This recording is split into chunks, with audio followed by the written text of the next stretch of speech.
Pada video kali ini, kelompok kami akan menampilkan penjelasan terhadap tugas proyek kelompok kami dengan tema pelaksanaan pembelajaran tatap muka yang dilakukan secara terbatas yang sudah dilakukan saat ini di sekolah-sekolah.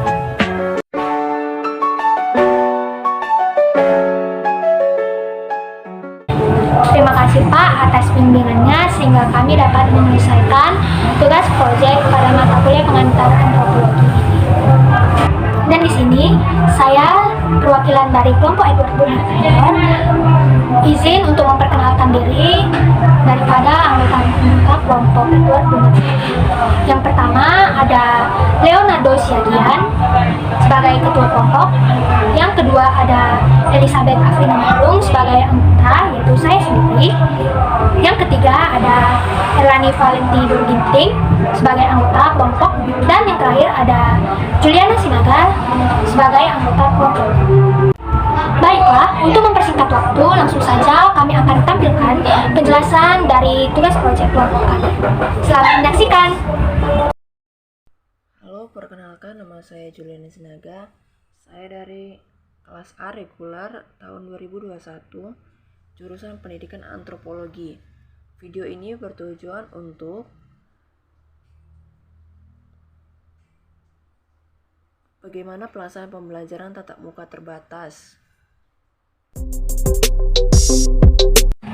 Berdasarkan hasil penelitian yang telah kelompok kami laksanakan, ada pun beberapa tanggapan yang diberikan oleh orang tua, guru-guru maupun peserta proses pelaksanaan pembelajaran tatap muka secara terbatas yang sudah dilaksanakan saat ini.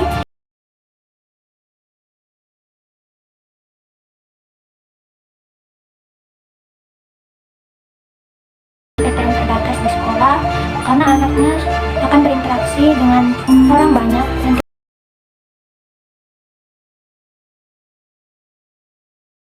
distancing atau jaga jarak sudah sangat sulit dilakukan.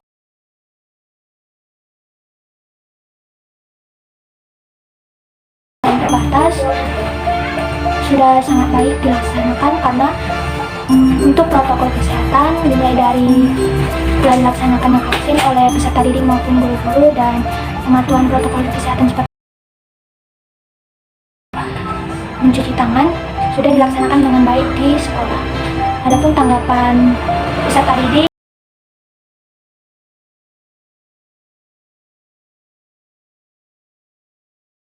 karena pada saat online mereka mengalami banyak kendala dan pada saat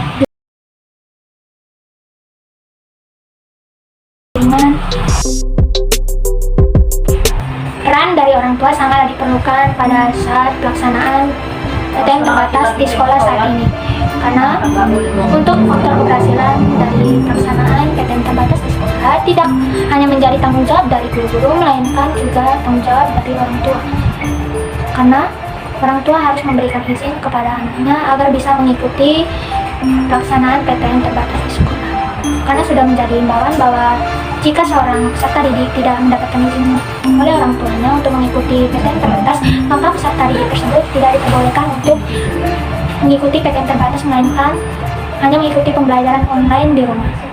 Selain memberikan izin, ada pun peranan orang tua dalam pelaksanaan PTM terbatas yaitu dengan menyiapkan hal-hal yang berkaitan materi yang diperlukan pada saat berlangsungnya pelaksanaan PTM terbatas di sekolah yang berhubungan dengan pematuhan protokol kesehatan.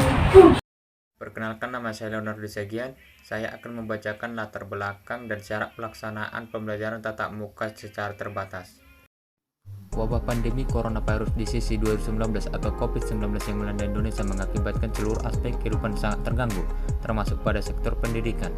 Terganggunya pendidikan formal berdampak negatif terhadap hasil belajar peserta didik, terutama mereka yang kurang beruntung karena akses yang tidak merata terhadap sumber daya pendidikan.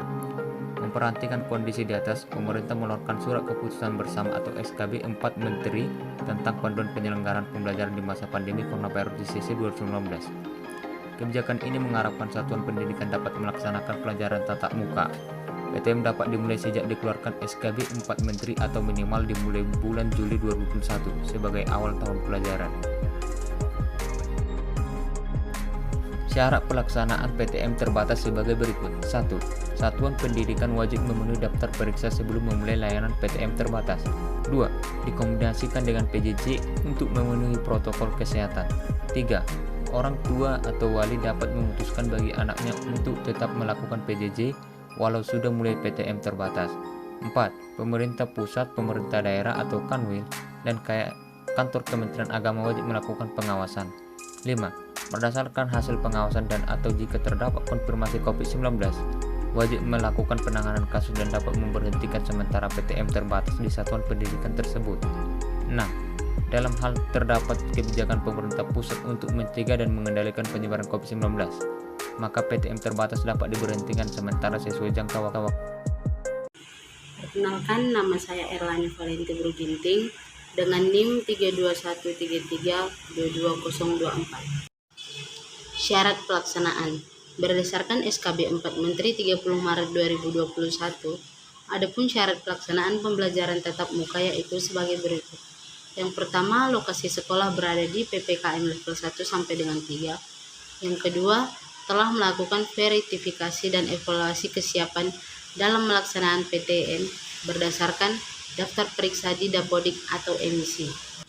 Yang ketiga, membuat rencana kegiatan dan anggaran satuan pendidikan atau RKS terkait pandangan kegiatan sosialisasi hingga pengadaan sarana dan prasarana kesehatan serta kebersihan. Yang keempat, menyiapkan sarana pendukung seperti penunjang PTM di masa COVID-19, yaitu meliputi menyiapkan alat ukur suhu tubuh, memiliki ruang belajar yang sirkulasi udara yang baik, menyediakan fasilitas sterilisasi ruangan dan cuci tangan, dan yang keempat yaitu fasilitas sarana pengajaran.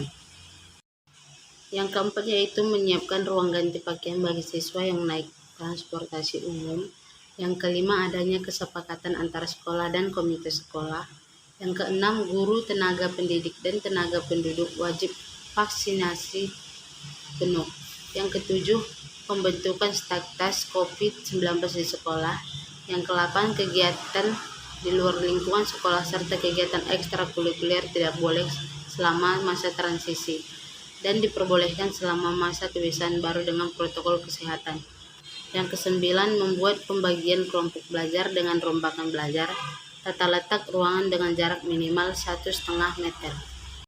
Bentuk pelaksanaan. Saat ini PTM yang diwacanakan akan dilakukan yaitu blending learning, yaitu dengan menggabungkan dua metode pembelajaran, yaitu metode pembelajaran daring dan pembelajaran PTM terbatas. Adapun beberapa faktor yang mempengaruhi keberhasilan pembelajaran tatap muka. Yang pertama, tingkat kepatuhan kepada protokol kesehatan. Yang kedua, tingkat efektivitas pengelolaan pembelajaran pada satuan pendidikan. Tingkat perlibatan guru, tingkat perlibatan orang tua.